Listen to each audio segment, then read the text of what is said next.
Yo, what is going on, ladies and gentlemen, and whatever else you choose to identify as? It is your boy Cam from Tweeking Media, and we are back with another attack on culture.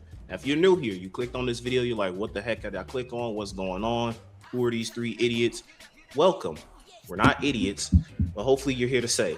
So this is Attack on Culture. This is our weekly, bi-weekly, whenever we record Nerd Culture podcast, where we talk about all the latest and greatest happening in the gaming industry, video games, manga, anime, movies, you name it. We discuss it. We give you our takes, and hopefully you guys want to interact with us with those takes in the comment sections down below. I am, of course, the Legendary Sanin. It's been a while, but we're all back here in the flesh. I'm joined with my co-host, the boy Trail Sav. Go and say what's up to the people. Yo, what's up? It felt like a long time, but it really was just like 2 weeks. But it felt like it's been a while since all three of us have been not only here, but like we're all like Daytro got the cam on. So like if you've been here, this is a first. this is a first. So and we also have everybody's favorite washed up Unk, Chris J. Go ahead and say what's up to the people. What's good, y'all, man? Back at it again, G. Yes, sir. So, got a lot of stuff to cover in this week's episode. A lot of great stuff that dropped as far as TV shows that we're going to be giving our thoughts and impressions on. So, hopefully, you guys are here to stay to listen to that. But before we get into all that, real quick, if I have your attention, go ahead and like the video, subscribe to the channel if you have not, clicked on the bell icon to be notified of all future posts that we drop on this channel, and share this video across all of your fellow nerds.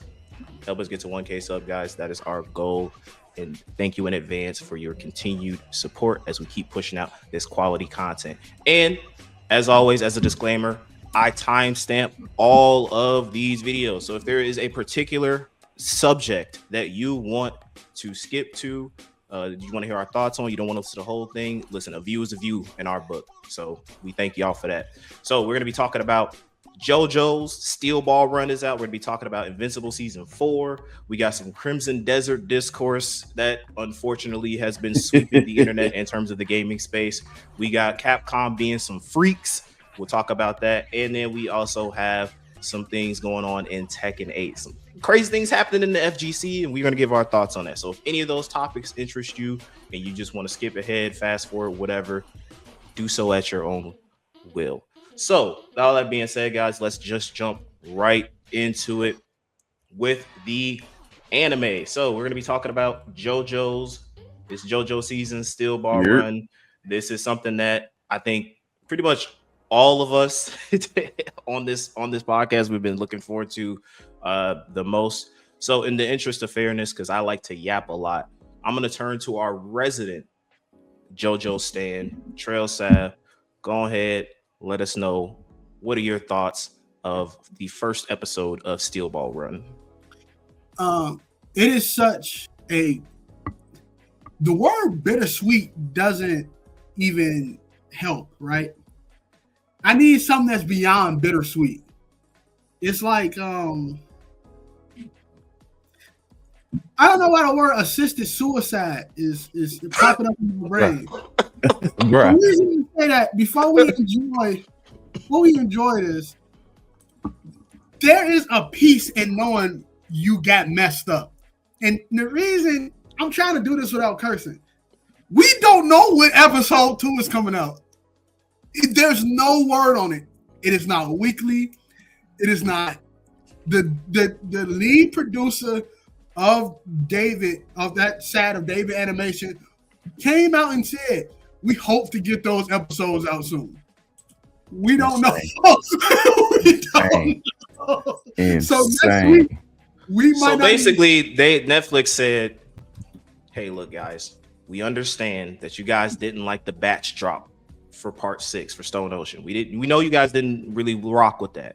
You know, it was cool to get 12 episodes, but then you had to wait a bunch of more months to get the last episodes for part 6. So this time we're gonna give you episode 1, you know, and lead y'all into thinking it's gonna be weekly. But God help us, we don't know when episode 2 is dropping. We don't know. Do y'all like We don't know. It's a weird thing. So people are still saying there's a chance we get another episode next week, but there's no previews, there's no trailers, there's nothing, right? And yeah, you gotta calm down that, because if you think about it, you gotta remember they gave us a 45-minute episode condensing literally like the first half of what we know. Chapters, basically, so there's a good chance we don't see a lot more. But to throw the negative, that's why I say it's kind of like a sister suicide, because even though we're going out, us JoJo fans is going out, at least they gave us a piece of mind before we get messed up. Because that episode was like watching a movie. It was like watching a movie that you was anticipating. Like, you know how a lot of people got goosebumps for Dune 3, goosebumps for Avengers, the Avengers movie, goosebumps for Spider-Man Brand New Day. I had goosebumps for JoJo. And JoJo's was like everything that I asked for, we got it in that first episode. Now, I believe me and Cam and Chris know of Steel Ball Run, know of JoJo Lean, know of Part 8. I can't think of the name of it right now. But we didn't for all the people calling everybody LARPers for just watching the anime. I almost stuck my middle finger up, but like bump y'all, like everybody knows English translation sucks for JoJo's, and I'm not trying to go to the deepest crypts of the internet and hope that I'm reading the right thing just to read those chapters, bro. If I'm not mistaken, I think part 6 is still being translated. Yeah, I don't know if it just finished, but I think part we 6 just got done with Jolene's part. Yeah, so it's officially translated for people that don't know the difference. It ain't the same as me catching up on Jujutsu Kaisen or something. JoJo's is different, and at this point, it's like a gift from Araki when we get some JoJo's anime stuff. It's like a gift. It's like a legit gift, and I appreciate this gift. People didn't think we was getting Steel Ball Run. That was some copium in the community for a minute. Oh yeah, that was some copium. But we got it. Everything was great, from the characters. I don't know if this is indicative to the manga, but every sad character kind of outshine Jonathan. And I know we got to have some more time with the character, Johnny. But even you go on the internet right now, Poco Loco on fire right now. Read my name. Fan base is eating. They did a good job. If you look at that character before the anime, you gotta pray that they don't just straight crank a goddamn minstrel show with them, right? You gotta pray. We're close.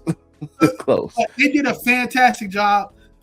Even though they're gonna probably deny it, the speed, facial expressions throughout the race, chef kiss. Whoever was in David's studio decided to do that. There was somebody, because I was watching a reaction to shout out to her, Renee Goddess, really black queen, JoJo fan, makes great content. She was doing a reaction because she's like super JoJo fans, like she read the manga and stuff like that, and she was saying that like in the manga he looks nothing like that, so they intentionally designed him to look like the speed meme. Yeah, there's no problem with that. And again, like, I know one thing as black people who watches the medium, who participate in anime, we always want to make sure that we are represented, but we also is represented right? I think so far out of the major anime, not the newer one, so the one that begins with a G, I can't say their name. I know they do black people well. Got you. Yeah. But Fire Force does it really well. Fire Force, you didn't think they were just 10 Japanese, how they're not like separated from anything, right? And I was looking at that episode where Ogan was talking about his grandfather. I'm like, you know what? That's fire. But in this, you kind of pray that they do like representation well, if we get represented at all. And at first, I was thinking like, you know, when looking at Poco Loco, I'm like, yo, this man's a sharecropper, right? And the way it came off until I had to rewatch the episode and do some more, I was like, this coming off as she's just lazy. But his character, and I got spoiled on some stuff from him because I was like, I don't want to root for a guy that's like a stereotype. But his character about being luck and knowing what that means for a person, a black person in general. That does hit in certain aspects. Yeah, and now he's using that like, yo, even though everything for you and your people has been upside down, today going forward, everything is going to look brighter for you. So don't worry. Everything is going to look good for you. And it just shows a person in that time period. And I don't care what type of backwards history that you listen to. In that time period, it was not good for us people, for our people whatsoever. We were not considered equal. Same thing with Sandman's character. Yeah, same thing for Sandman character. And even though we didn't get called LARPers for calling him Sandman because we don't know in the manga his name, his real name. Back up, JoJo fans. Chill out. Just go back to you got to you got to watch all the Parks jokes and don't get to the annoying fandom side of being JoJo fans. Don't be One Piece fans. Yeah, don't be One Piece fans. It's still an amazing representation of these characters, right? But like I said, all the side characters fire. Sandman, every time he was on the screen, I cried laughing. Not because he said some jokes, but just to think that this dude was like, I don't need a horse, bro. I don't need a horse, bro. I got this. 10 toes. And he was flying, bro. He was flying. I don't know speed feats in anime. There's got to be at least like top 20 or something. Not only is that a speed feat, that's an endurance feat too. Because I've been tired. Because I watch. So I if people don't know, I am a huge Uma Musume person. I play the video game, anime, stuff like that. So like that game like got me really into horse racing. So like, you know, like literally watching live horse racing and stuff like that. No, I don't gamble. I already play gacha games. So understanding the stamina requirements for horses when it comes to, because like what they were racing is like super long on, like one of the longest races right now that I can think of. I think it's in France, but I know in Japan there's a race that's called the Tennosho Spring. That's 3,200 meters, I think, like that, like long distance. That's one of the longest races. So what they were racing, that you have to, your horse has to be built on like super steroids to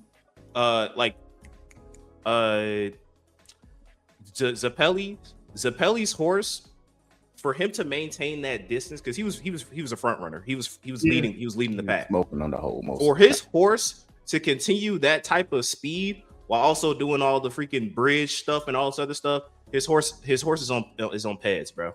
That's why I'm already putting it out. Listen, I like Gyro Zappelli. That's my boy. I like it. Yo, fire. And he got the grill. Good stuff. He's on Fraud Watch. He is. He is. As this is okay for people who again, this is from speaking to someone who is purely into horse racing. This man was on pads using them damn balls, bruh. Because if it was not for those balls, he loses.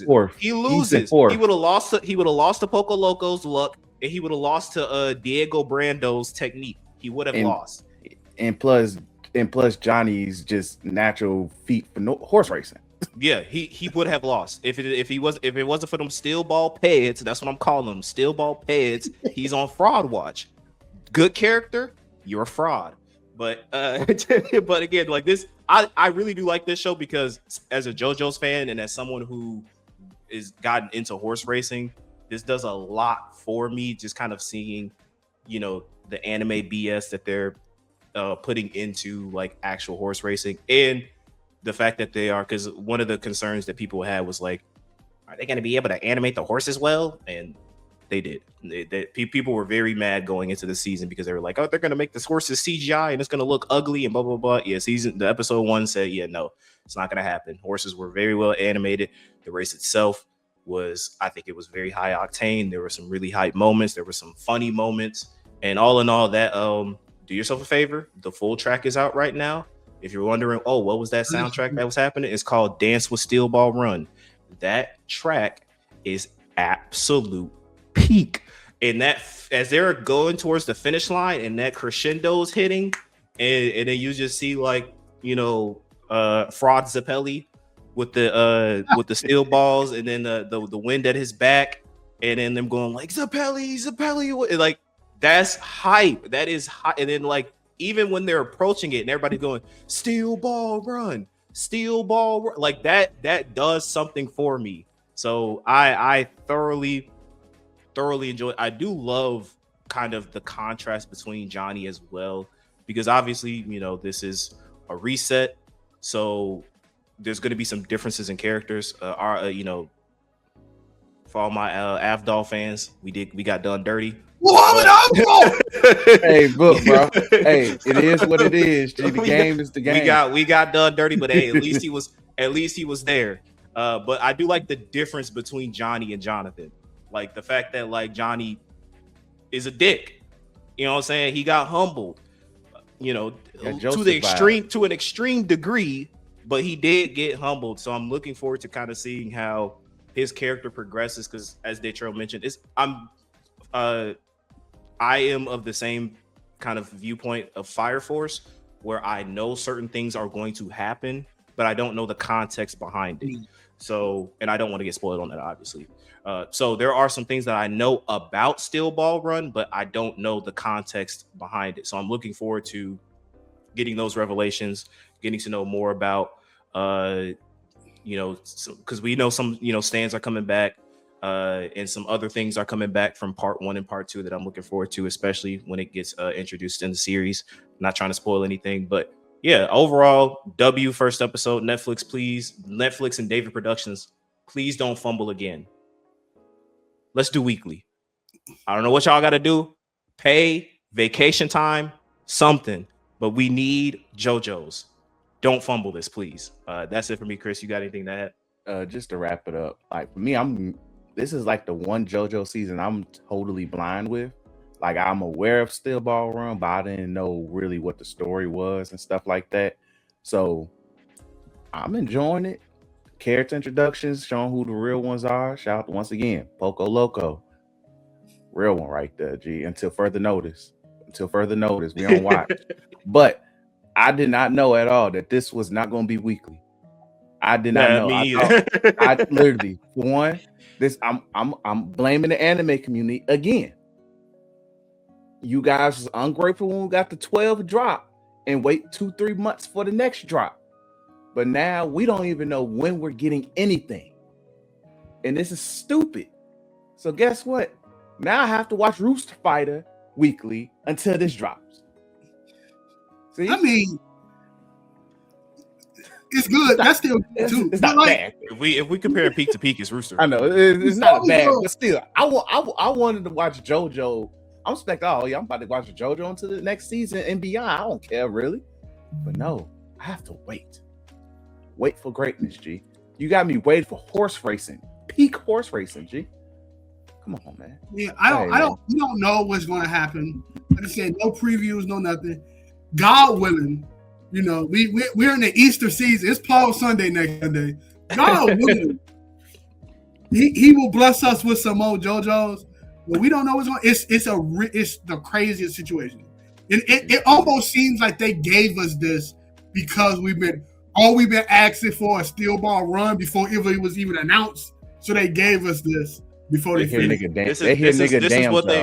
This is what they would show in like those like French preview like anime stuff like overseas. They would show that episode. We got that, and then we gotta wait like 9 months, and then they're gonna be like, okay, now we're weekly now. Now, if this is like a summer situation, like throughout the summer, going into fall, we got JoJo's. With Dragon Ball, bro, we eating, bro. Oh yeah, Dragon Ball, we are eating good, bro. So I'm so happy JoJo's back. One last thing, we can talk about this. This whole episode can be dedicated to JoJo.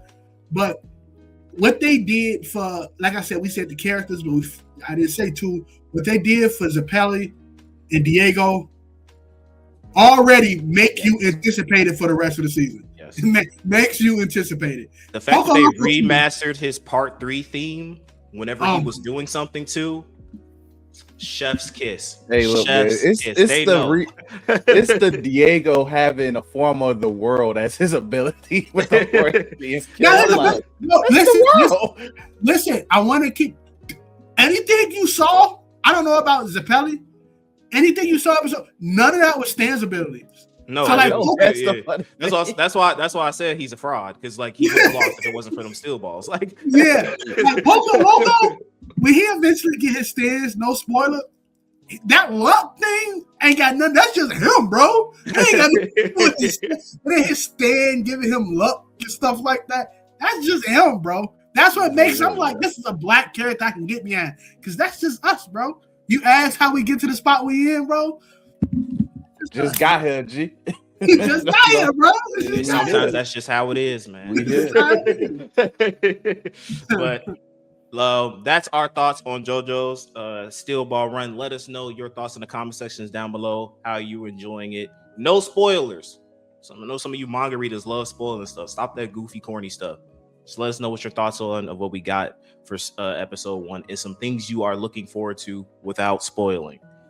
And moving on, let us now go on to talking about some TV shows.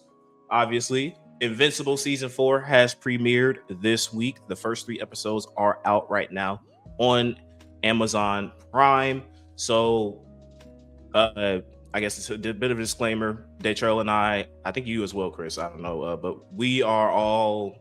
Or at least did you read the comics, Chris, or no? No. Okay. The trail and I are, we've read the comics, so we know everything's gonna happen. Obviously, we know about the differences between the show and the comics, but for the most part, the major plot points are pretty much the same. So I've watched the first 3 episodes. The Trail's only watched the first 2 episodes. So essentially, I think we're heading in a very good direction. From what I can tell, like I said, I don't know if it was season 3 or 2 where there were some things that kind of was like, but it was 2. Okay, but so they're doing some interesting things too. So, and I'll try to keep it brief to talk about again some of the differences between the comics and the TV shows. But I'm very curious to see how they kind of lead this, like if they're going to change or if they're going to keep it the same and just kind of do it in a different thing. But essentially a lot of the major stuff is the same. So this season is focusing on the coming of Thrag. If you know, you know. And so I know. Dealing with that, you have Omni-Man, Nolan, who is basically going around with Alan the Alien and basically finding things as far as things that are going to help them fight against the Viltrumites.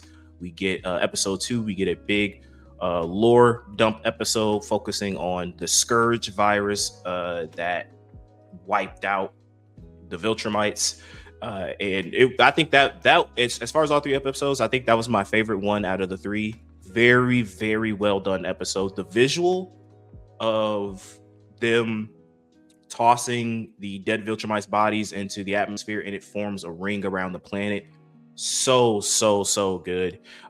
Getting more information about Omni-Man and also his parents, and so his relationship with his parents. His mom did not like him at all. The dad was a little bit like, hey, we cool. That mom was like, nah.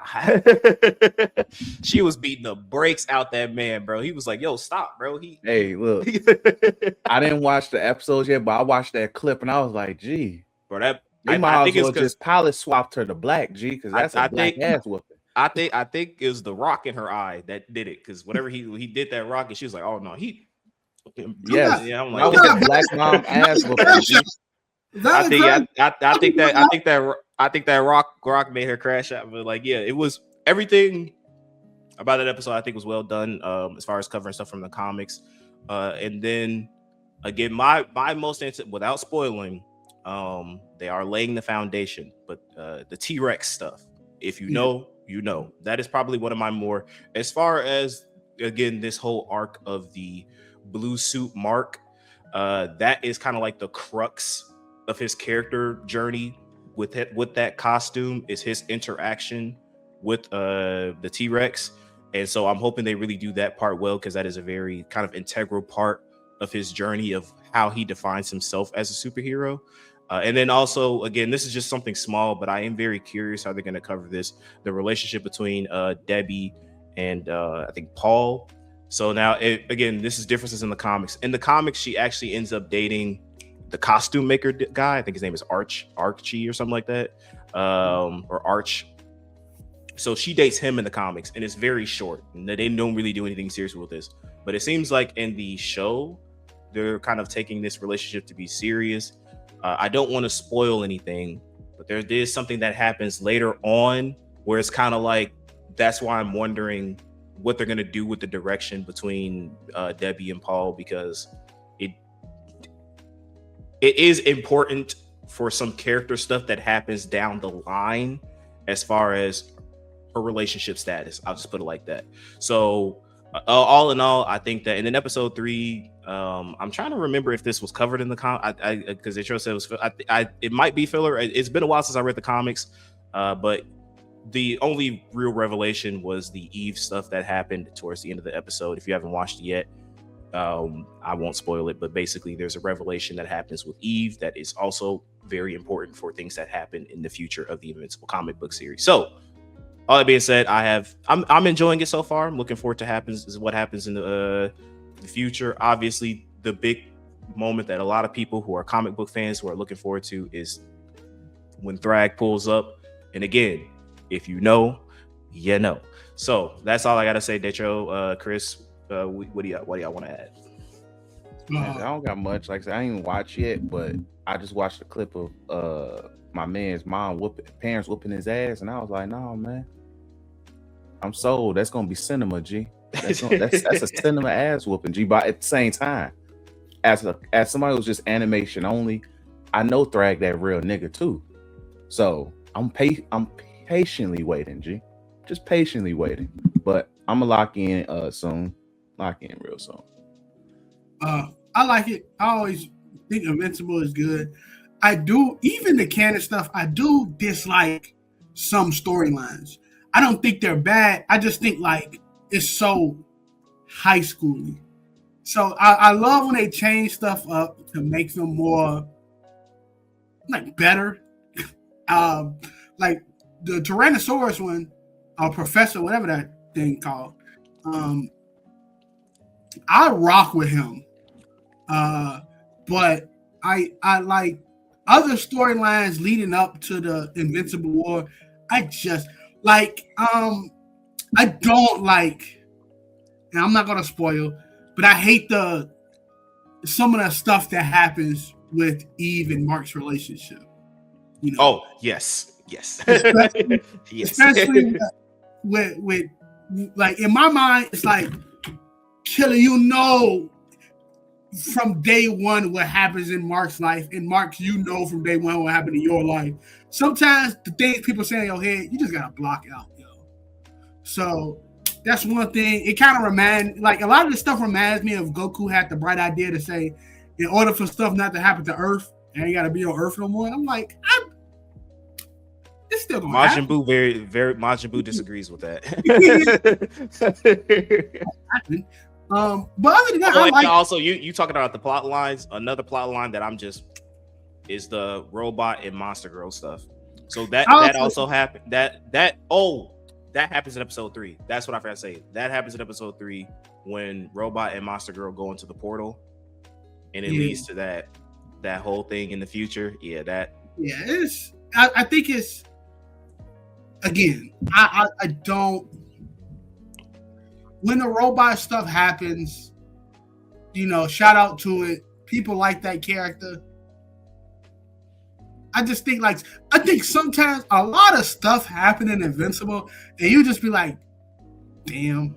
Like basically, there's so much stuff that happens in so short a time period that you're just like, whatever. It's just like, damn.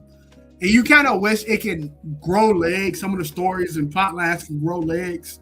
But then, no, you just be like, it is indicative to after the Invincible one, Conquest came. Like, that's literally how the story is about to go going forward. After one thing happened, Conquest thing, Thrag comes. Thrag after Thrag. Think what? I was about to spoil. But, I don't know. I like it. My biggest gripe, and it's always just been a gripe until that $1 billion company be like, let's throw a little bit more cash in it. It's just like, I wish they pay more detail to animation. Yes. Sometimes animation will take you out of a show. Bro, not, this man, Omni-Man, got triangle boobs, bro. Yeah, I'm not like impact frames when they speaking. I don't care about that, but I mean, like, at least put a little bit more effort. You know? Yeah, even when we were shorties, when penultimate stuff happened, we know, like, hey, the animators care to make this happen. They used to, when we were shorties, like for Naruto's or even the Dragon Ball, they used to give us a week break before the next episode because they like, it's about to go down. So they give us like a week break and then it'll go down. So I kind of wish, you know, and I know people really care about the story in Invincible and stuff, but like, look how Tyrannosaurus and Professor Saurus looks. Like, he doesn't have any detail on him. Yeah. And not only that, but like I said, I have all 3 volumes of the compendium. The sequence of event where Mark is pounding his head on Conquest in the comics is 2 straight pages of visceral detail of this man with the center panel of him like doing the final blow to him. So good. Not to say that it didn't do well in the show, but there is, like, if you watch a lot of the major things that happen in the Invincible comics, it's just the presentation is just a lot better in the comics as far as like the level of detail and things that are associated with that. Not again, I'm not saying I got a PhD in animation. I'm not saying you need to have MAPPA come in and animate it or anything like that, but a little care it won't hurt your show. But is that all you have to add, Detro? Yes, that is all. All right. So, all that being said, let us know your thoughts. If you've seen the first 3 episodes or however many episodes of the Invincible Season 4 premiere, let us know your thoughts in the comment section down below. And moving on to the news. So, we got a lot of stuff to talk about as far as things happening in the gaming space.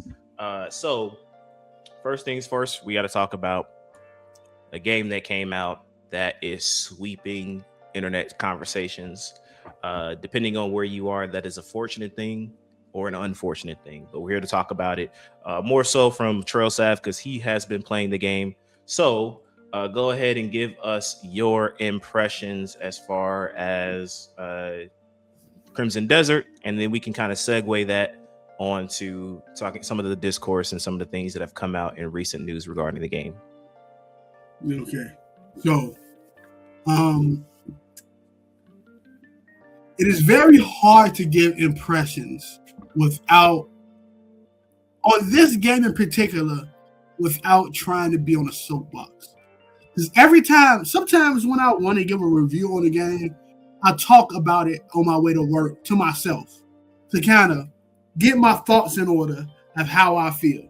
So as I go to work and stuff like that, I'm on my commute, and I'm just talking to myself like what I like about the game, what I don't like, things of that nature. I just think, right?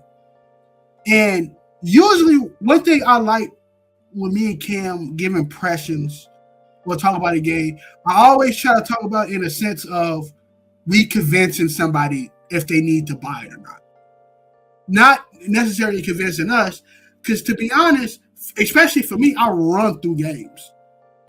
I'm trying to slow down on that now, but I run through games. Like, you give me a game, hey, Trail, test it out, I will play it. And if I paid for it, like money, I have an innate ability to say I have to complete it, because if I don't complete it, it feels like I wasted some money. At least give me my money's worth, right? But even if somebody tells me to test the game out, I test it out if I don't have 4 million things on the back burner, right, of like games. For Crimson Desert, small thing. We don't know when this game got so much hype. But people who like games, like me, I always knew about Crimson. That was the Crimson Desert fan base warning you. They were like, "Hey, bro, you better be positive about this Speak game appropriately." I'm a little scared now. But I don't know when this game got the hype, right? Me, I always again, I knew about Crimson Desert before the Crimson Desert train thing happened. I knew about the MMO that is sequely or was a sequel of before they changed the stuff up with Black Desert and stuff like that.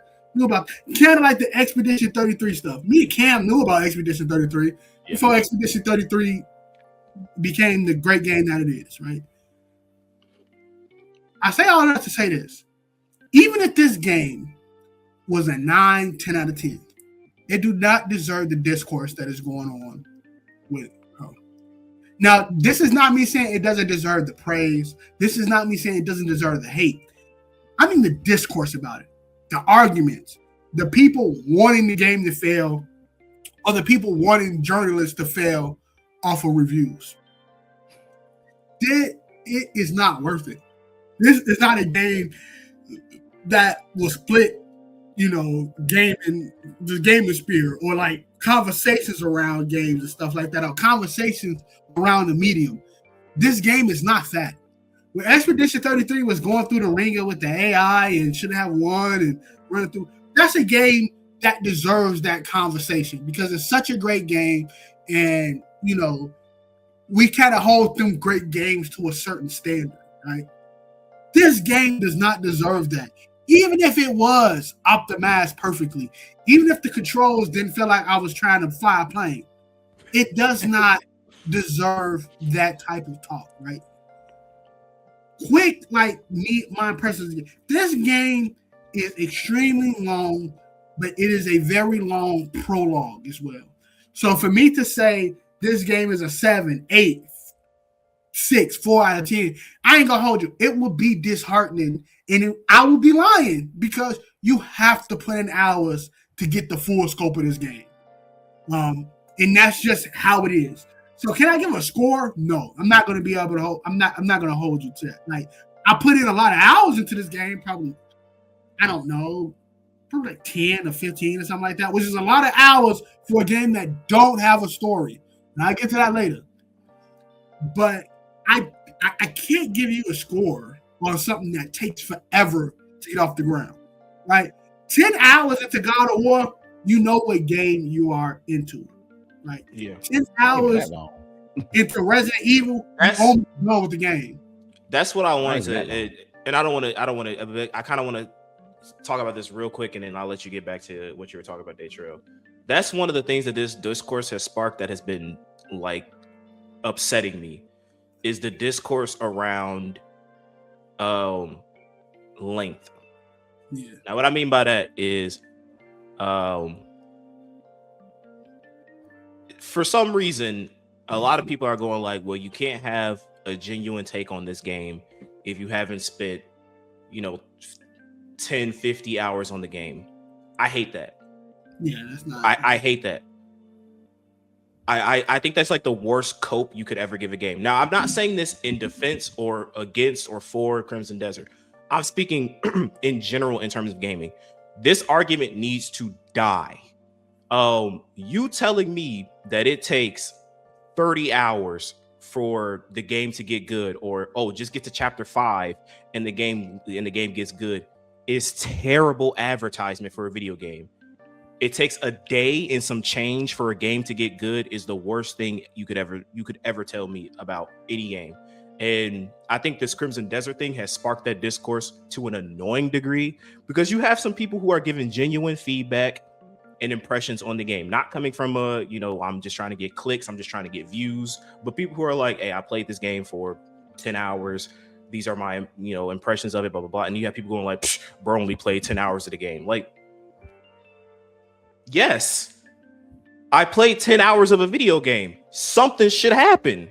I'm not saying that. Now, I'm not saying that the game needs to be frame perfect, like from minute one, because obviously it takes tutorial, introduction to the character, story, whatever.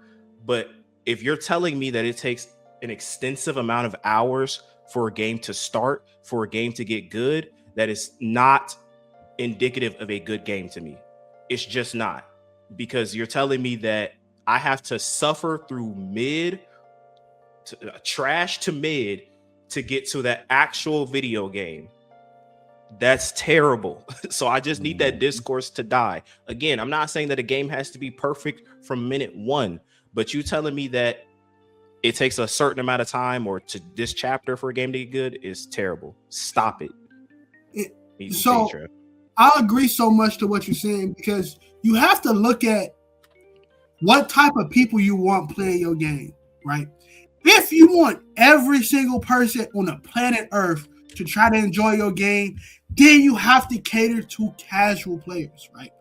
Elden Ring, I think, is a perfect example of taking a leap onto a genre and being able to appeal to everybody, right? Elden Ring, out the gate, it is a big, massive game where story you have to yourself go out and look for.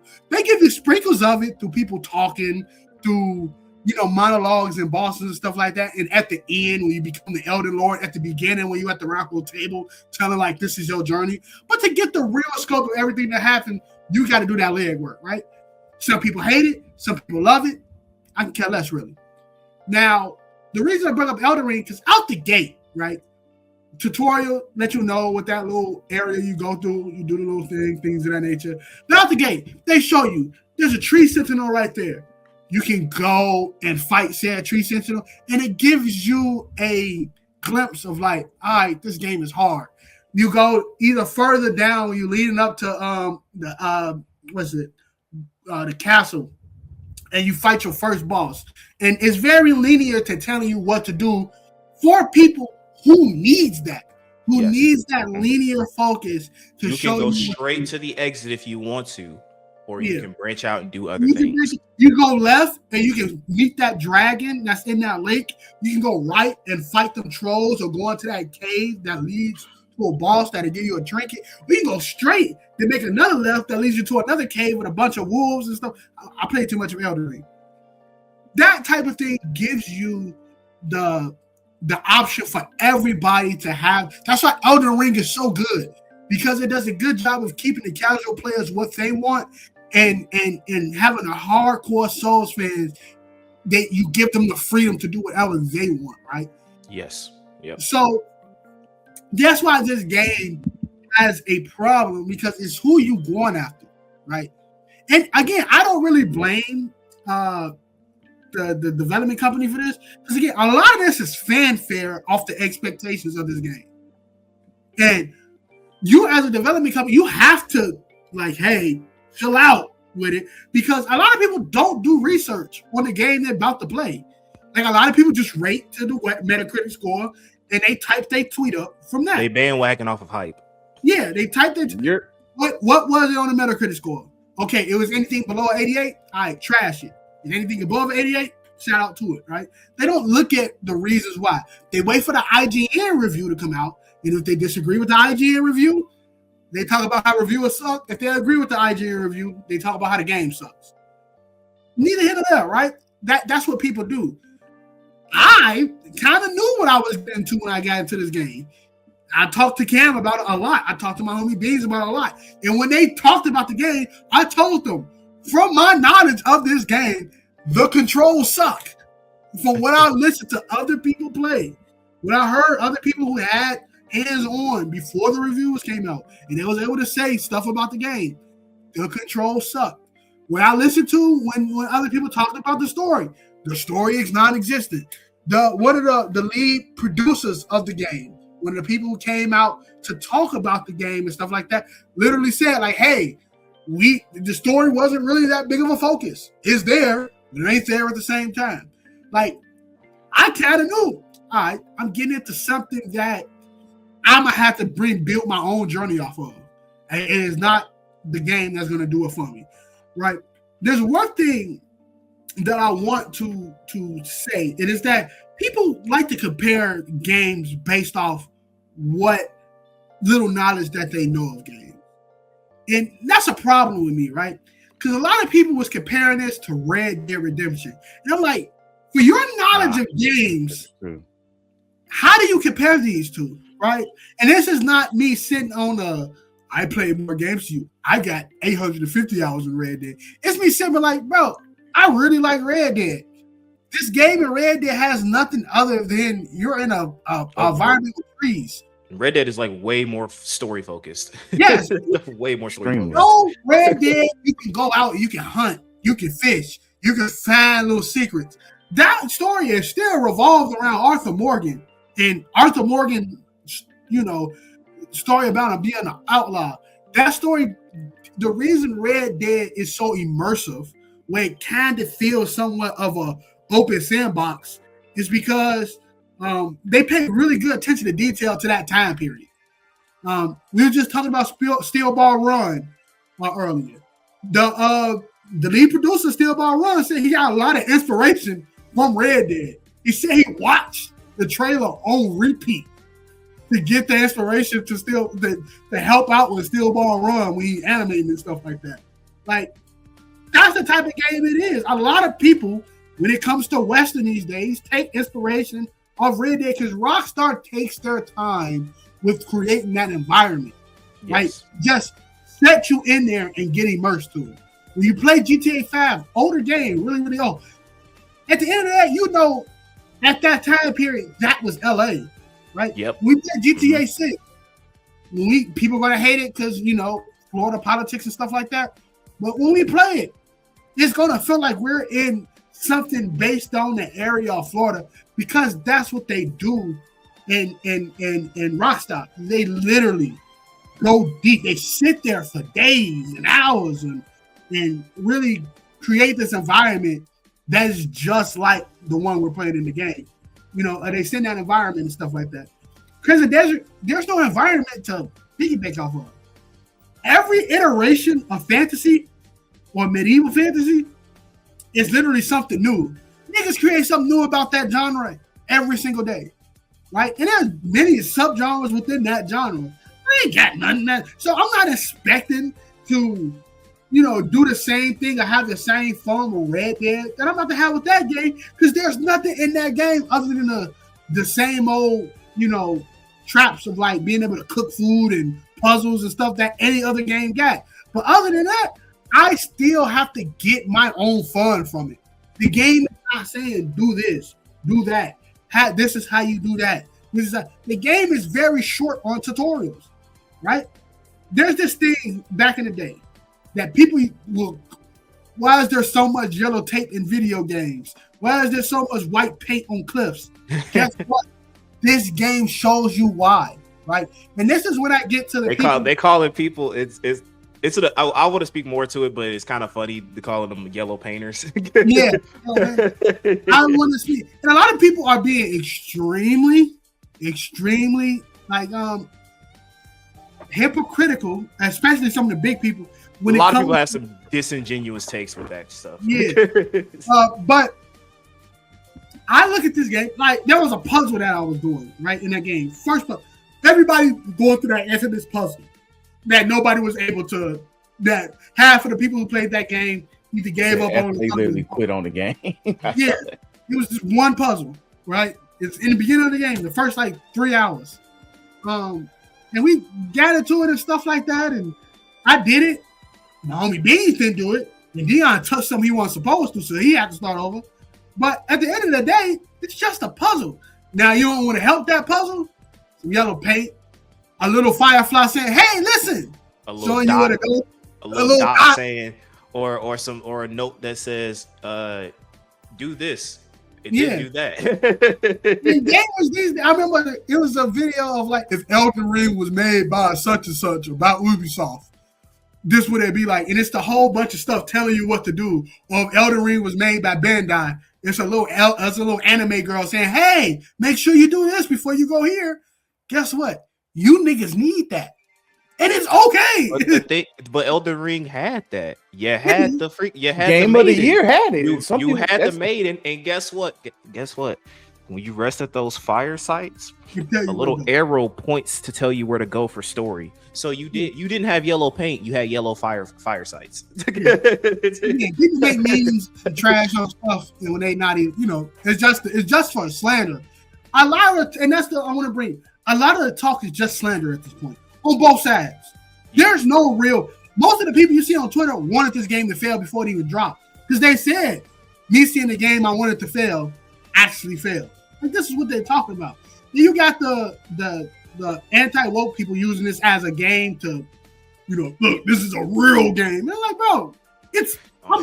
They go champion behind this game. And I don't want to because again, this is not something that I think deserves a lot of I don't think this game deserves this much conversation. Shout out to Crystal Dynamics for getting this much people talking about your game, but I don't think this game deserves as much. So before we start talking about the other things, let me actually give you hey, should you really play this game, right? Okay, the controls, terrible. They're going to fix it, but the controls are terrible. Too many buttons do too many things. There's a lot of things within this game that you think will be, you have to simplify, right? Jump and pick up the item is the same button. That's stupid, right? And it's just I know some people be like, how is that stupid? You'll find out how stupid that is when you try to pick something up and you jump in front of a crate, right? There's other things that you just clean up. If there's coins on the ground and you're picking up those coins and not jumping on top of them, you pick up individual coins. That's stupid. Whole square, pick up everything, right?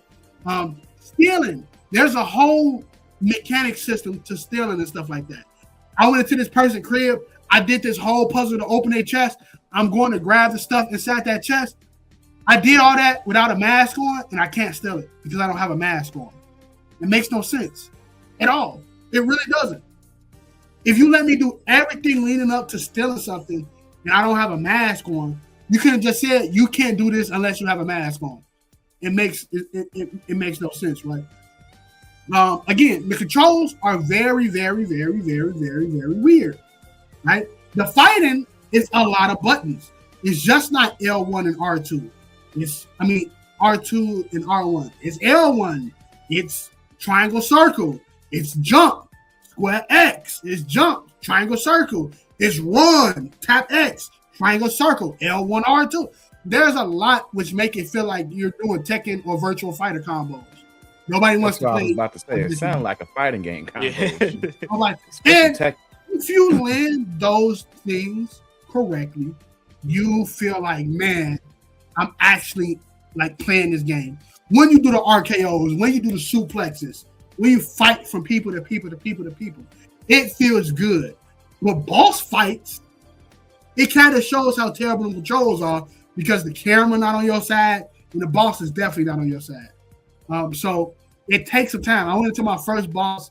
I fought. It was like, all right, cool. I went to a second boss, absolutely bodied me, right? And I'm like, do I not have the material? The level up thing is kind of like a background thing. It's not even that great. If you want to call it a skill tree, more stuff is dedicated towards your armor and the innate abilities that the character got. So your armor will help you out when it comes to defense and stuff like that. And the skill tree is more of advancing the skills that you already got. So instead of me just doing one suplex, I'll probably do two, stuff like that. So that's neither here nor there. Lastly, it's the whole bunch of stuff to do in that game, right?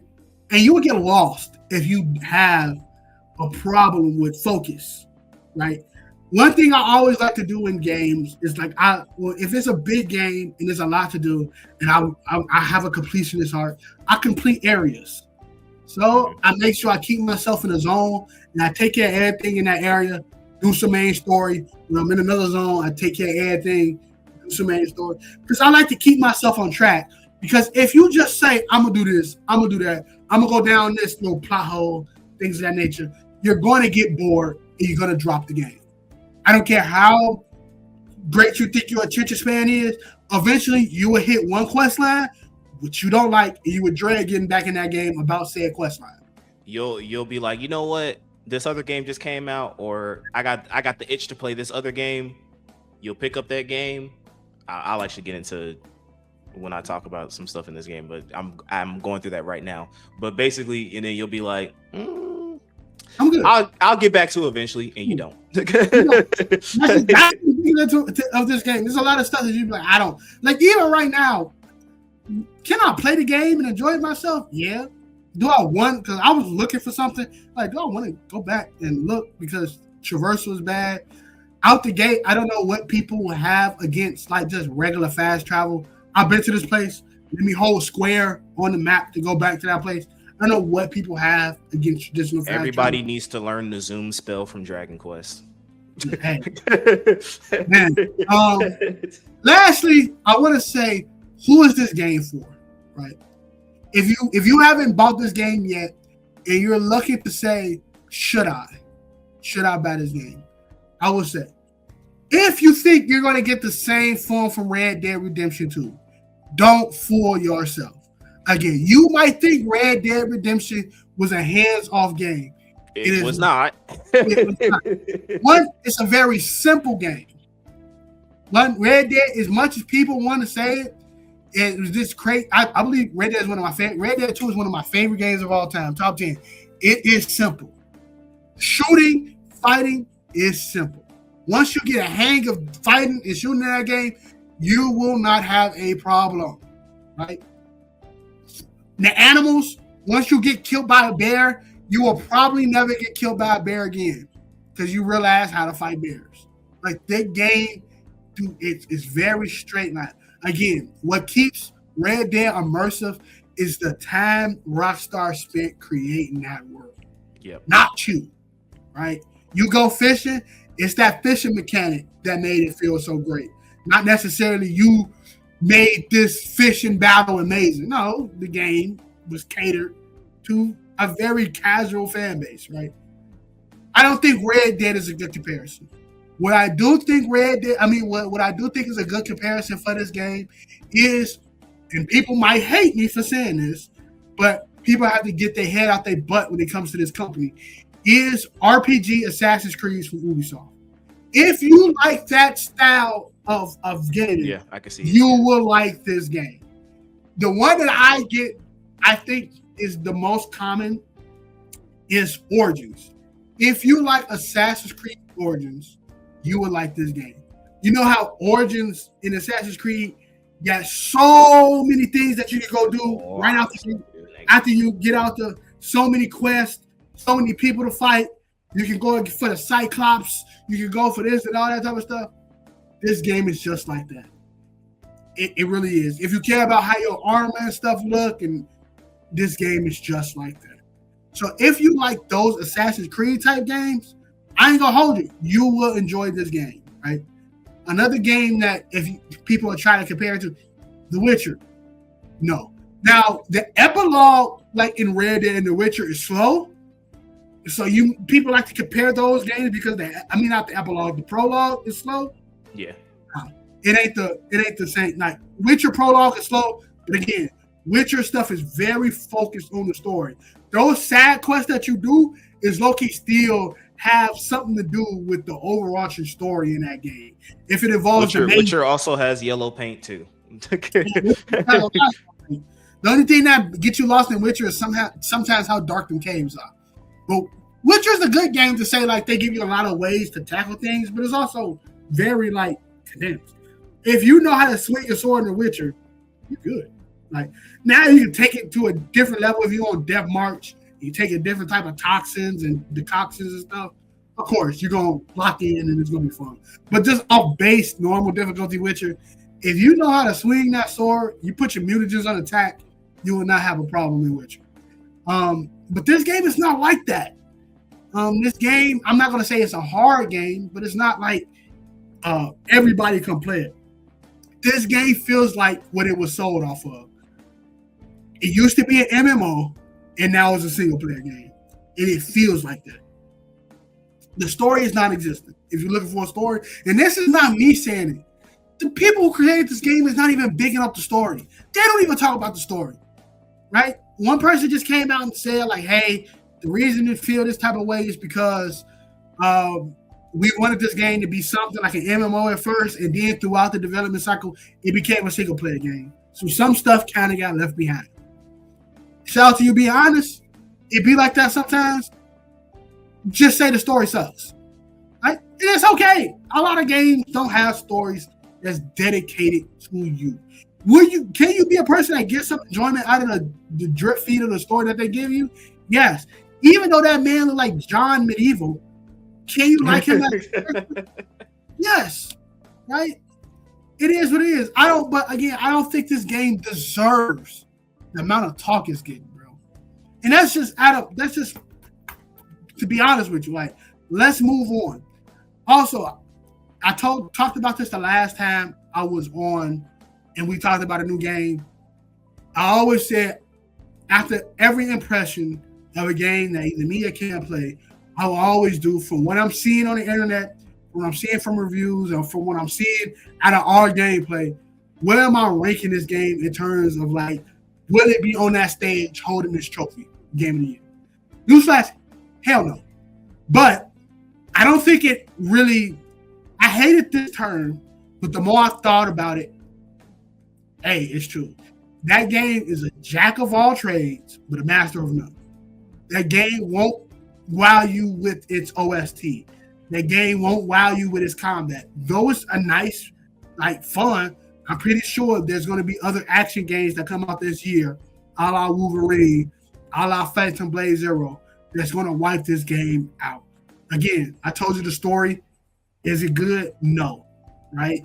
The best thing that goes for this game is the sense of exploration.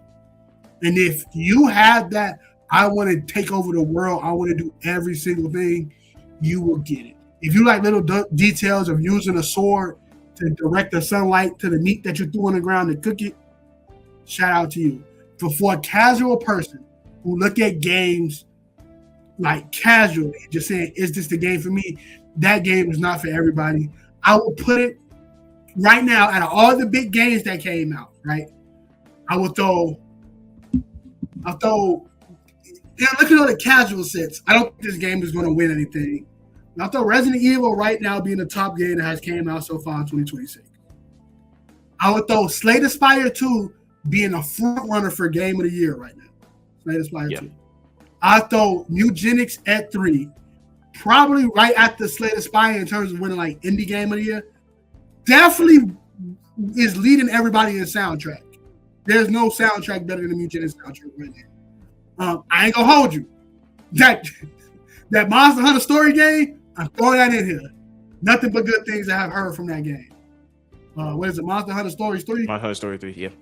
Nothing but good stuff I heard from that game. Everybody who I heard playing it is loving it. And somewhat deep down right now is Crimson Desert. Crimson Desert is what we call mid. Not in a disrespectful sense, but it's okay. And guess what? It's okay. A game that came out. It's okay to be an okay game. That's it. I can give you a score. I'm gonna give you that. There ain't no score I give you. It's average. It's an average game. I mean, low-key kind of boring, but it is what it is. I'm not even disappointed. I'm not even like, usually I get disappointed if I got hyped for a game and it didn't meet my expectations. I just knew it wasn't gonna meet my expectations, so I didn't even get disappointed. Shouldn't spend $70 on that though. Gotta go talk. So I gotta get my money's worth on that. I should never spend $70. That's another thing I don't know why people have been talking about, but yeah, I just wanted to bring this point up before we move on to the AI and we move on to some other topics to wrap this up. But going back to the yellow paint discourse. So I'm gonna say some things. I want you to listen. When you listening to us right now, that you looking at me, I'm gonna say some things. I just want you to hear the whole thing before you angrily click or do something or comment. I'm a proud yellow painter. Proud. Love me some yellow paint. At this stage in my gaming life, now Crimson Desert for me, right, was I watched the boys play the game and stuff. I was not going to play this game. I've already laid this out. I don't care for open world games. You tell me that your game has a massive world for me to lose myself in. I don't care. I qualify myself as a video game whore. I love playing video games. I hit it and quit it and move on. I ain't got time to stick around. I'm not committing to no video games. I'm just not. Like I said, like, now, trust me, when I play a game, I fully immerse myself in the game, especially if it's a single player game. I'm doing everything that I can. Side quests. I pay attention to the story. I don't skip dialogue. I, listen to OSTs and immerse myself in the gameplay. I do all that stuff. So I'm not saying that I'd be fast forwarding games and stuff like that. But when I'm done with the game, I move on to the next one. Like I said, and now for people going like, oh, so you don't play? I've played massive open world games before. I can do games like that, but like, I don't have a preference towards playing that. And from what I heard about Crimson Desert, it just was not my cup of tea. This game was not made for me. So I'm not saying anything negative. I'm not going to say anything negative about the game. I'm not going to say anything positive about the game. I'm on my J. Cole, riding my bike, sipping lemonade. That's what I am. Looking at the chaos the world is brought, right, when it comes to this discourse. But again, like I said about the whole gaming lit thing, and now this yellow paint discourse thing, bro, y'all not built like this when it comes to these video games, and stop fooling yourself into thinking that right now. So currently right now, I said I'd bring it back. So I was playing Monster Hunter Story 3. That game is it has a lot of depth and has a lot of stuff to it. I was in the midst of farming up a monster, got bored, brain rot, saw some Instagram clips on Baldur's Gate 3 in relations to Best Girl Shadowheart, and now I'm playing the full campaign of Baldur's Gate 3 again. So I'm currently playing Baldur's Gate 3 again. I'm on Act 2. I'm on the Moonrise Tower. So that game is like the best way you can handle the whole yellow paint argument. That game is so much stuff for you to do in that game. And the one thing I do like about Baldur's Gate is that you look at your map, you'll start a quest, you'll look at your map, and you'll see a yellow dot in the map. And it's like, that's where your quest objective is. But in between that quest objective, there's so many things for you to do, and there's so many ways you can tackle that quest. Like, I didn't know this, and this is me just because I know some people who play Baldur's Gate 3 go call me a fraud. I understand. It is what it is. So I'm playing through the game with mods, right? I'm going through the game completely different than how I went through, like the whole Moonrise Tower thing. So at first, what I would have usually done is I would have went through the Gauntlet of Shard, get the Night Song, assault the Moonrise Tower. I didn't know that you could just straight up just walk into the Moonrise Tower. Not only that, but so for this playthrough, I spared Minthara. So like when you do the whole Goblin Camp thing, I killed all the goblins, made sure I knocked out Minthara. You go to the Moonrise Tower and you can rescue her and have her join your party in Act 2. You don't have to do the evil tiefling route in order to unlock Minthara. So you can keep her, keep Karlach, and keep Will in your party. So I did all of that, rescued the tieflings and the deep gnomes in the dungeon, then went back to get the Night Song, and then I'm assaulting the Moonrise Tower. There's so many things that I'm discovering in this playthrough where it's like, oh wow, you could do so many completely different things, but I still have an overall objective marker of what to do and how to get there. Yep. I love that. It's okay to have a game in which you have to create your own fun, but you kind of have to understand. You have to understand the problem with that statement. If I have to play a game and create my own fun, am I really playing that game? Like, if you're not giving me something to engage with, something to, and I'm not speaking for Crimson Desert specifically, I'm just saying overall, if your greatest praise for a game is that you have to create your own fun, that's not the praise you think it is. I'm sorry. You have to give me something to engage in. And so I think that a lot of people, because again, a lot of people like to call themselves like hardcore gamers and all this stuff when it comes to the game. Bro, it's not the flex you think it is. It never was the flex you think it is. And guess what? It's okay to have objective markers. I love me a hallway simulator. I love going to point A to point B, some story cutscenes in between. I fight a boss and I move on to the next area. Love it. Nothing wrong with that. So people heaping on boundless praise and now trying to segregate the gaming community by like, oh, you guys need yellow paint. You guys need yellow paint. And y'all are being very disingenuous. This game has sparked a lot of disingenuous discourse that I think needs to die down, and it shouldn't have come from this game. Out of all games, why is this the one that you want to have a debate about yellow paint and you got to play a certain amount of hours, like the whole freaking Rick and Morty? You gotta have a certain amount of intellect to enjoy Rick and Morty. Shut up! It's not that deep. It's a freaking video game. I'm gonna be real brief and like so. Look, can you play the unction beat you have for me? Because this is gonna kind of lead them. I'm gonna try to be brief. You got an OST beat. I think Cam gave me the unction beat like a few episodes ago. If you still have it, no unction beat. I bet you did. Either way,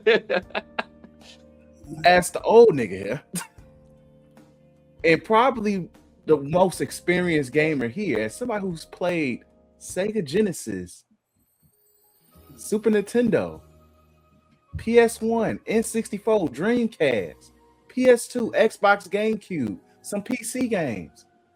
I'm probably the most hours-wise gamer here.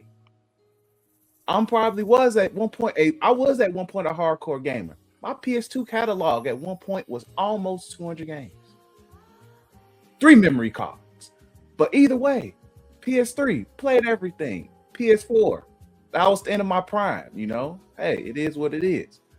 But this yellow tape discourse is stupid because every game at some point gives you a point. It gives you a place to go. So stupid. And then people say, oh, you gotta have this much intellect. This is the segregation that Cam's talking about, and I'm sick of it. It's the segregation we see in the music industry. It's the segregation we have in the anime industry. It's the segregation we have in TV. And you know, everything goes back to social media. If you got to equate intelligence to play a damn video game, that's a problem. Because half you niggas can't even finish through a JRPG if you was challenged to. I'm positive. So with that said, stop it.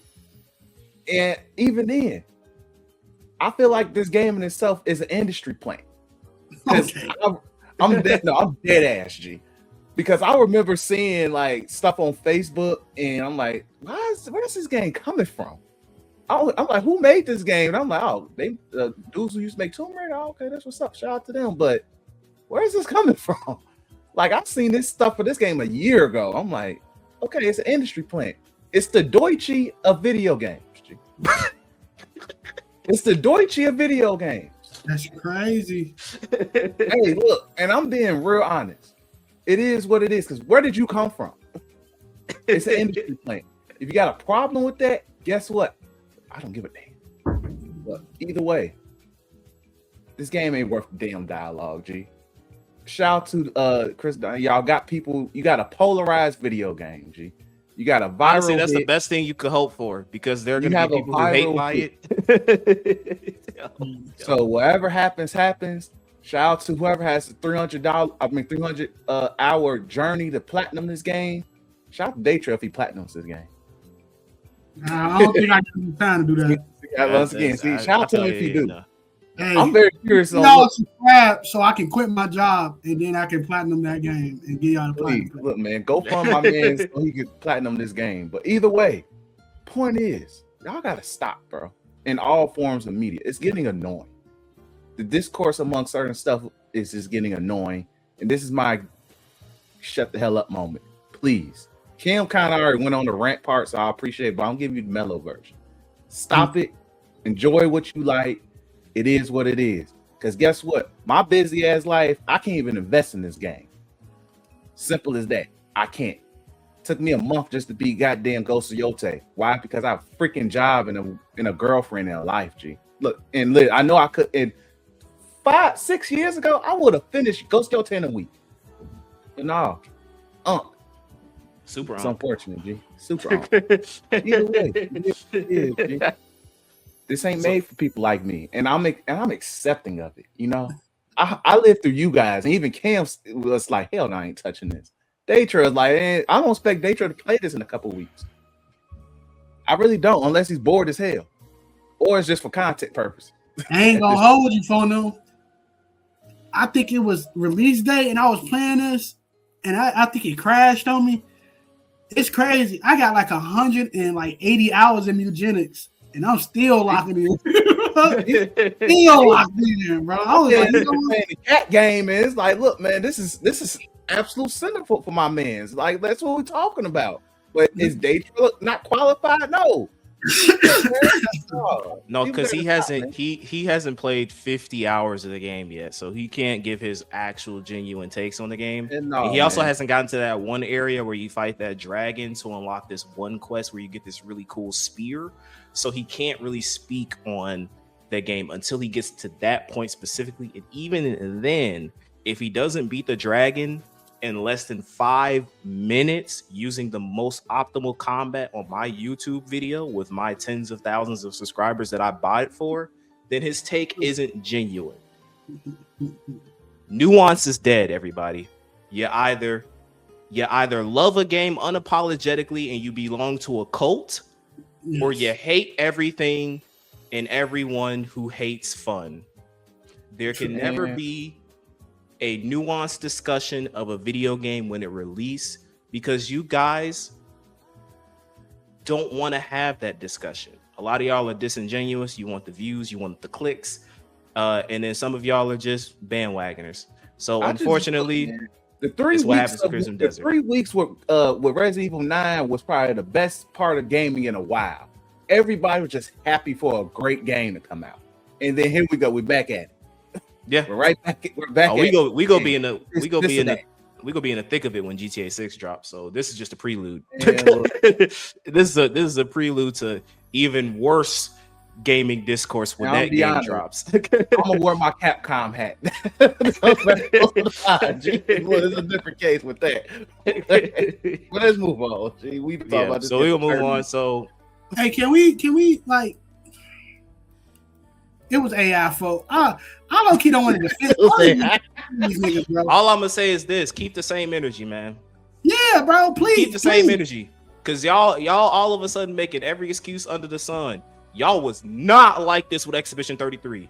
Expedition 33 Expedition 33, and even still, the circumstances surrounding those were like two completely different things as far as the use of AI when it came to Expedition 33, and now them just straight up saying like, yeah, we use AI. AI is in the game.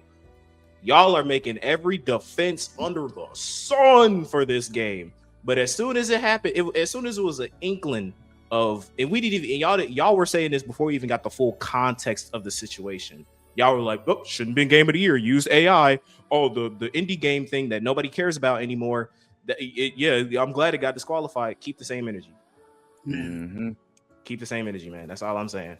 So we move on to that. Capcom is some freaks. So this is going to be the FGC portion of the video. Now I don't talk about fighting games a lot on this. We don't talk about fighting games a lot on this podcast, but hey, sometimes things happen and we got to talk about it. Shout out to Maximilian Dude having a hilarious stream. The crash out that he had was justified. It was funny as heck though too. So context. So Street Fighter's new character just came out. Alex is a very, well, I could say used to. But he's a very beloved character from Third Strike.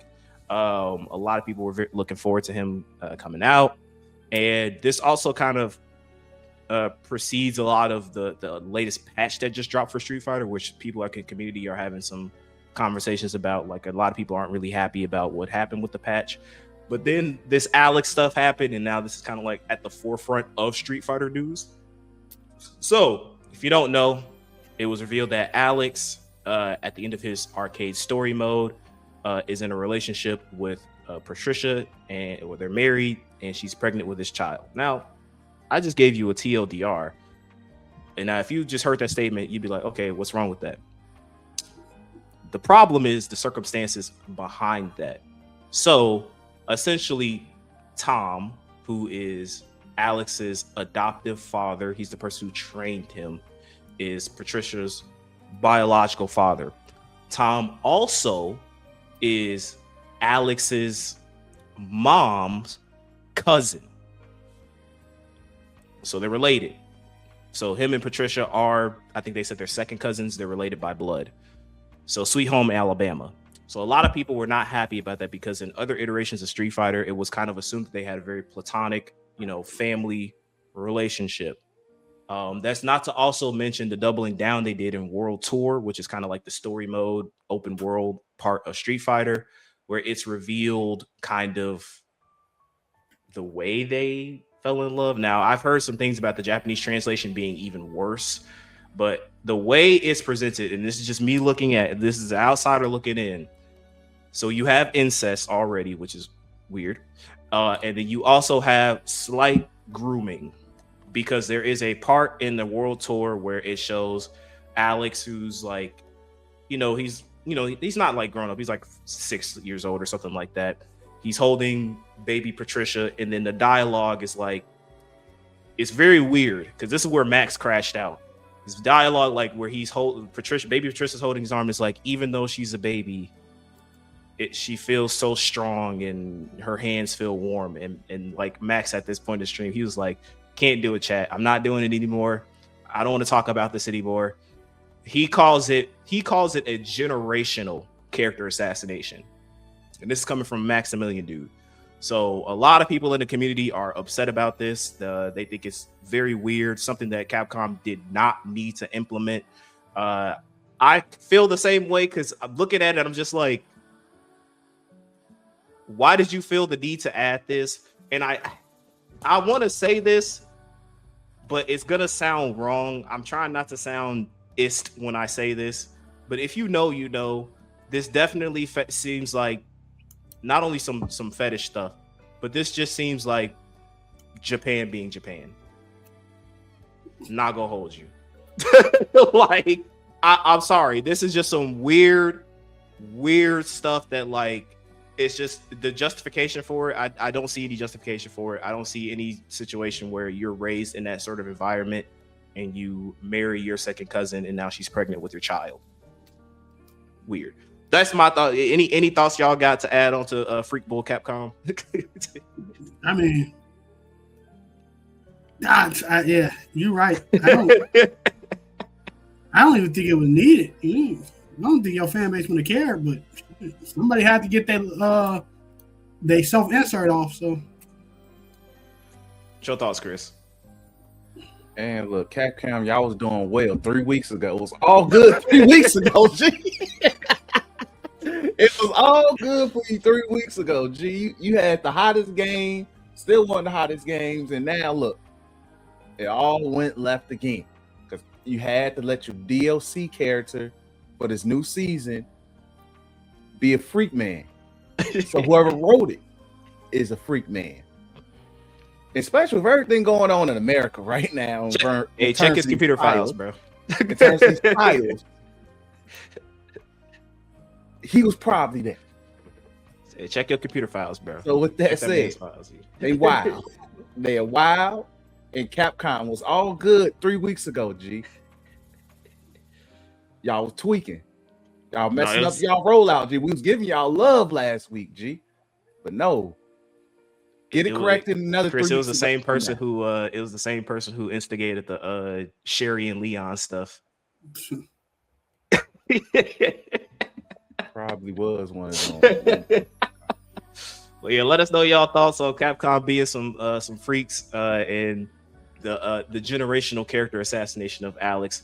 And to wrap things up, on some other FGC news, Tekken 8. So, season 3 of Tekken 8 has dropped, and it has set the community ablaze. Their quote was for season 3, and the hype leading up to season 3 was back to basics. That's what they were doing. This was going to be a quote unquote revamp, because if you don't know, season 2 of Tekken, a lot of people did not like season 2 of Tekken, and some of the overall, like when it first launched, like when season 2 first launched, they didn't like it. They did make some changes down the line that a lot of people liked, but overall the season people weren't fans of. So they were hopeful for the season because they were like, hey, look, man, just go back to season 1. Go back to season 1, change some things up, change some balancing, frame data, all other stuff, and we'll be happy. And a lot of people are calling this season 2.5. They're not calling this season 3. They say this is more like a 2.5. So you had a lot of pros coming out that because these are people who are in the trenches when it comes to Tekken. So these are people who go to these tournaments, who this is what their livelihoods depend on. And they were testing out the new season. You had a lot of pros. I think one of them was Joka, who is, I think he is like the best European player in Tekken. Basically, he came out, he was like, I'm done. Not playing this pro anymore. Buddy said he going back to school. He made that man. He said I'm going back to school. He said he's still going to be streaming casually, but he's no longer professionally considering playing Tekken just because of they made a lot of drastic changes that a lot of people just don't want. So it's very clear that a lot of people just are not rocking with Tekken because they're not listening to the community. Because this isn't just the vocal minority. This is a lot of people who play Tekken who are going like, it's a no for me, dog. So wanted to bring that up as far as, we're talking about FGC stuff, and this is something that was on my timeline because I watch shout out to FDX and also Lotus Asakura, two people who do Tekken content on YouTube. Very entertaining dudes, talk a lot of stuff about, like, I don't play these games, but I love hearing people talk about them, especially if they are like into the community and have well thought takes and entertaining videos about the subject. So yeah, it kind of sucks too because Tekken 8 was like, from what I remember playing it, when it first came out, was gas. It was a lot of gas. It was gas. I liked it. As someone who Tekken was not necessarily like my cup of tea when it came to fighting games, I still think that overall, as someone, I guess I'm very casual, I enjoyed the game, but then I kind of faltered off as time went on, playing other things, obviously. But it does suck that like this game had a very strong launch, and then they're just not keeping up that momentum. It's just not. It sucks because people don't want this game to fail. Obviously, people who are pros, people who like this game, when they talk about this season, it's not coming from a point of they want Tekken to fail. It's coming from a point where, hey, listen to the community and let's make this game the game that we want it to be. So that's my thoughts on it. Chris, Trail, y'all got anything to add to this? Just want to play fighting games. Which is funny because once again, it's always fun with Dexter. This is why I don't play fighting games. But look, if you know this man when Mortal Kombat X came out, he made his effort to ruin our friendship, but ruin our days. But it sure used to be real big into fighting games for people who don't know. Until he realized he was hurting his friend's feelings. That's probably what it was. He was like, my friend's feelings. I'm gonna ease up. Literally. They trail. Not only that, because not only that, because then he birthed a monster too. He birthed Chaz. He did birth Chaz. But either way, when it comes to Tekken 8, like somebody like I said, I'm very casual when I play Tekken 8. Like that's my I play my Portal and just throw it on real quick. But I hear where the fans is coming from because I remember with season 2, people was not happy. Like all I heard was steadily, "Hey, we're not happy with this." So I remember when they said, "Oh, back to basics." I'm like, "Oh, okay, this might sound good." Speaking of which, I got to hit up my homie X and see how he feels about season 3. But either way, I'm like, okay. So hearing people like we're not happy, and based on what I'm hearing, this is just stuff what I'm hearing. Like they reverting everything back to how it was in season 1. But you got to factor in, you made a lot of character changes in season 2, while also adding changes to characters for season 3. So it's like, if you're going to revert back to season 1 type coding, while also keeping the changes to certain characters, you're kind of like, hey, you just made a hodgepodge of a mess, pretty much. Yeah. So this is where it's like, hey, you gotta be really careful when you nerf, buff, add things. Because that's one thing I didn't even realize with Tekken, that they add moves to characters. Once again, I'm very casual. I'm like, if I would sit there and play with a certain character, I'm like, I do back X, combo, circle X, triangle. And I'm like, wait, that combo don't work no more? I'll be like, huh, what's that? But that's why a lot of people hate Clive in Tekken 8. No, yeah, lot Clyde. of Look, hate that dude gets a lot. He gets a lot of hate. But look, once again, that's why I enjoy watching King player content. It's always consistent. G. Best content I watch is King players. He got mega buff for season 3. He's always getting buffs. He's nerfing and buffing King players. They're just raw. It's called get good. But either way, I feel for the fan base. But once again, it is what it is. You know what you signed up for. They're going to see the player rates drop. They're going to see pros go back to school like Buddy from Europe. They're going to see them probably try to jump over to Street Fighter, because even Street Fighter fans, they're not happy with this current season. So, and then it's funny among this, you got the King of Fighter fans saying, come play our game. Yeah. Both fan base saying, no, we're not. So with that said, right now, the fighting game community is in a really bad place. Mortal Kombat sucks. Street Fighter and Tekken fans aren't happy. And the King of Fighter fans is like Nas fans is saying, what about us? We don't care. We just don't. So, Mortal Kombat was not even a part of the conversation, but they've been trash. No way. Oh, okay, there you go. I got kicked out by the Mortal Kombat fans. I got kicked out by the Mortal Kombat fans. NetherRealm said, hey man, chill. They was like, yeah, no, you talking too much stuff. But yeah, it's funny too, because there's a tweet that went out for Tekken. We were talking about the patch for Tekken. And basically what ended up happening was there's like, I want you to, can you do a search of like improved on, or like basically words that kind of equate to buffs? And he was basically like, it was like 200, over like 200 words about like all these buffs to characters. And there's like 2 instances of them saying like weakness or nerfing characters. And people are like, nah, we don't like that. So yeah, let us know your thoughts if you play Tekken 8, if you are casual, hardcore player, whatever. Let us know your thoughts on what's been happening so far in season 3. So as we wrap things up, I did add two brief things that we could talk about real quick before we ended. Actually, Detrail had reminded me when he was doing something earlier that I have completely forgot to put in the top. So this is a last minute update, and just want to talk about this because it is topical. It is something that I'm very interested in as a moviegoer. Dune Part 3, the trailer just released for Dune Part 3. Now, John Wick is my favorite movie series of all time. That's never going to change. That's my boy. Dune is like number 2. I gotta look at my list, but I love the Dune reboot. This has been like, hands down, has been some of the best theater experiences I've seen. And I'm a sci-fi nerd too, so I love kind of the lore, the characters, everything that's happening in regards to what's been happening so far. So this is my most answers. I know Avengers Doomsday is coming out. I know a lot of people are looking forward to that. I'm looking forward to that too. Also, another movie that we're going to talk about real quick before we end things off as well in the Marvel Cinematic Universe. But Dune is my most anticipated movie of the year, hands down. Whoever was in charge of that trailer, you did it.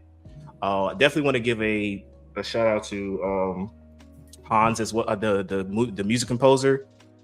That track they played, that war chant that they played in that trailer, bro, that stuff goes crazy, bro. And shout out to Timothée Chalamet for singing that track as well. Whenever that full version of that war chant comes out, is getting added to my playlist. Fire. Cannot wait for the movie to come out. I do know, because I already know I'm gonna have a lot of Dune book people that might look at this and go like, oh, did you know it's not actually the conclusion? There's more books. We know it's the conclusion for this part of the series, and I think he said he's not going to do any more movies. So is what it is when you get in regards to that. I know things that happen in Dune Part 3, but I don't know the context behind it. So I'm looking forward to experiencing the Holy War. I'm looking forward to seeing Paul start some genocides. Let's just put it like that. So let me know your thoughts if you're somebody who's also looking forward to Dune. December is gonna be crazy too. For some, I don't know who was in charge of this, but I mean, I'm gonna do it. Just like the Barbie Oppenheimer situation. Dune Part 3 and Doomsday comes out on the same date, and I will be watching both movies on release date on the same day. So shout out to that. You get my money. And then last but not least, let's end it off with depressed Peter Parker. Real Peter Parker right here, G. Spider-Man. Real Pete. Spider-Man Brand New Day trailer came out. A lot of people are happy. Peter's suffering. Peter's suffering is our happiness. So the trailer came out. As a Spider-Man fan, he's my favorite all-time comic. He's my favorite comic book movie hero, whatever of all time. I love him. So I'm looking forward to this movie. I'm looking forward to a lot of the kind of the plot lines. It seems like they might be bringing back organic web shooting, which I'm very interested how they tackle that on. You got him going up against the Hand. A lot of cool stuff that they can bring into. He also getting cucked as well, which, you know, Spider-Man fans love to see Peter Parker get cucked. Don't know why, but hey, it is what it is. But yeah, I'm looking forward to it. Chris, what are your thoughts on depressed Peter Parker? Hey, look, man, this is real. Finally, MCU's getting real Peter Parker here, G. Same way how Tom Holland and the other dude, the Sony Spider-Man, I keep forgetting that. Andrew Garfield were sad boys. Tom Holland got to go through a sad boy phase as well. So I'm excited for it. I'm very curious to see how it turns out. I'm curious on how they're gonna tackle all these storylines because he's dealing with the Punisher, he's dealing with the Hand. Look like even Scorpion's gonna come back around a little bit. On top of you don't got no friends. Bruce Banner don't know who the hell you are. I think they might do the Hulk thing with that. Yeah, the Hulk thing, which I heard in the comics is very much a real thing. So I'm cool with that if done right. And plus, if the Hulk has an MCU moment, I'm a pop in movie theater, honestly, because once again, MCU hates the Hulk. But it looks like it's gonna be a great movie. But also, I'm pretty sure the scenes of seeing Tom Holland see Zendaya mess with another dude, that's real. That's real jealousy and real hate right there. He's probably sitting there like that's not even acting, that's raw emotion right there, you know. So I respect that type of acting we're about to get from there. Is it gonna be Academy rewarded? No, not really. It's a comic book movie, bro. This stuff is never in discussion. But literally those scenes of the jealousy is gonna be the best acting we're gonna see in any MCU movie ever. Because that's real. That's you got real life counterpart. That's his girl in real life. So exactly. That's his wife. That's his wife. So, but either way, shout out to Tom Holland and Zendaya, G. You're a lucky brother. But either way, but yeah, it looks great. It looks like it's gonna be really good. That's gonna be a summertime movie hit. So, you know, we'll let Datro get his hate off. You know, no hate. Oh, okay. No hate. No hate. Oh, okay. Okay, Datro, what are your thoughts? What are your thoughts, man? What are your thoughts? It was a good trailer. I like it. Now that y'all saying no hate, I kind of want to hate. But I was like, no, we were expecting the hate. I was like, oh, okay. I have no. One thing I respect about Spider-Man movies, I think the worst Spider-Man movie out of this, not a trilogy anymore, so this series is the one with the Multiverse of Madness or whatever it's called. I think that's the worst one, just because it tries so hard to be a part of that convoluted universe. But now since Spider is simply by himself, I like when stories revolve around the hero and not trying to big up a different movie or a big plot line to crescendo movie. My hate for Marvel Cinematic Universe is not that it's corny, not that it's vulgar or anything like that. It's just that they trying to make something that once was seen as like, you know, a good fun pastime and stuff like that. Just another, this is a sneak peek to something bigger. This is a sneak peek to something bigger. You look at the first Avengers, all that stuff was movies revolved around the character. And then it gets to Thanos at the end, or Loki in the first Avengers. Now the movies are just like, you're watching a 2-hour trailer. Yeah, you're watching a 2 hours. It's coming. And I just don't like that. But Spider-Man doesn't feel like that. I know we saw the worst Hulk in the history of Hulk Kingdom or whatever you want to call it. And I know we saw the Punisher, but it's still going to feel like a Spider-Man movie and not a Spider-Man in the Iron Man Jr. So it should be good. And this is real Spider-Man. Unlucky, getting cucked. This is like comic accurate Spider-Man right here. You know, Mary Jane is getting flirted with another man, and Peter can't do nothing about it. This is real Spider-Man. So, shout out to that, and it's looking good. I hope the movie does good. You know, I'll probably go watch it with y'all when y'all go see it. So who knows? Depends on how work schedule goes. Yeah, so that's our thoughts on the Brand New Day trailer. Let us know your thoughts as well in regards to that, and on any of the topics of conversation that we covered in this podcast episode. So wrap things up again. Once if you stuck around for the whole thing, I'm looking at you right there. I appreciate you. You a real one. If you skip to some things because you just wanted to hear our thoughts on certain topics, a view is a view, and we appreciate you as well. With all that being said, guys, again, if you have not, please do so. All of this helps our channel grow, helps us to combat against the YouTube algorithm, helps our content get pushed on to a larger audience, so more and more people will be aware of who we are, what we do, and what we talk about. Follow us on our social medias, links in the description box below as well. Make sure to follow us on TikTok, especially where we upload, we do upload stuff here on our YouTube Shorts, clips from the podcast. We also upload them on our TikTok page as well at YTM Clips. So please go ahead and follow us on that platform as well. And with all that being said, guys, thank you guys so much for tuning in. Enjoy the rest of your day. God bless. See you next time.